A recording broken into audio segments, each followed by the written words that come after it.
بسم اللہ الرحمن الرحیم۔ السلام علیکم۔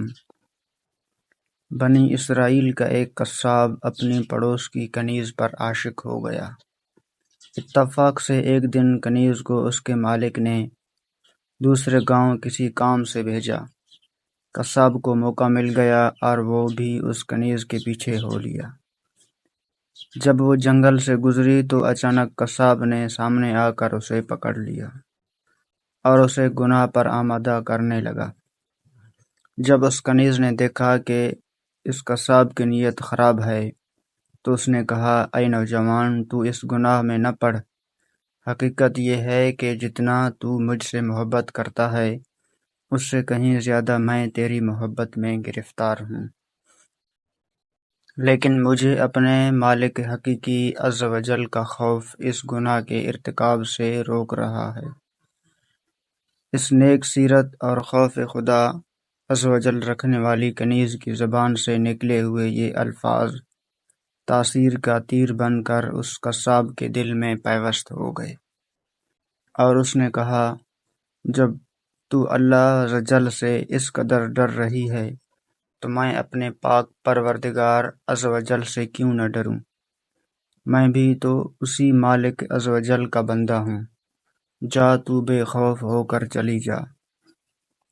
اتنا کہنے کے بعد اس قصاب نے اپنے گناہوں سے سچی توبہ کی اور واپس پلٹ گیا۔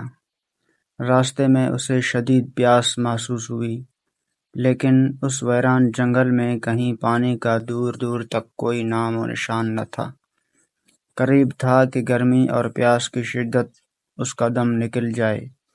اتنے میں اسے اس زمانے کے نبی کا ایک قاصد ملا۔ جب اس نے قصاب کی یہ حالت دیکھی تو پوچھا، تجھے کیا پریشانی ہے؟ قصاب نے کہا، مجھے سخت پیاس لگی ہے۔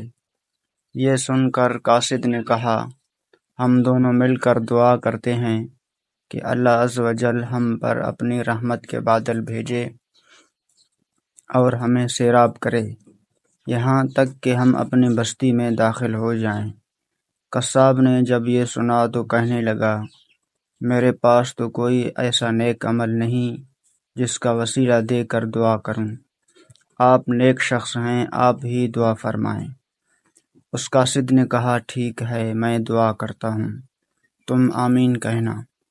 پھر قاصد نے دعا کرنا شروع کی اور وہ قصاب آمین کہتا رہا۔ تھوڑی ہی دیر میں بادل کے ایک ٹکڑے نے ان دونوں کو ڈھانپ لیا اور وہ بادل کا ٹکڑا ان پر سایہ فگن ہو کر ان کے ساتھ چلتا رہا۔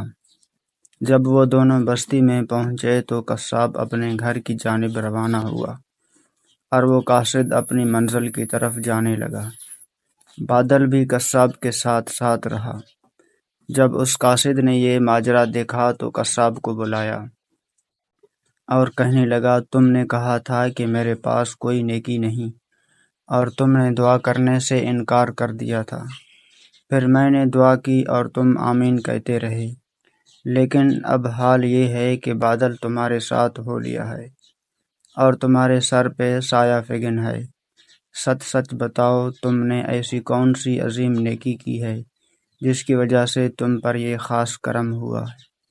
یہ سن کر قصاب نے اپنا سارا واقعہ سنایا۔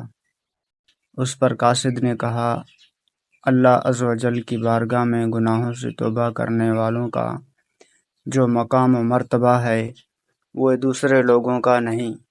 بے شک گناہ سرزد ہونا انسان ہونے کی دلیل ہے، مگر ان پر توبہ کر لینا مومن ہونے کی نشانی ہے۔ والسلام۔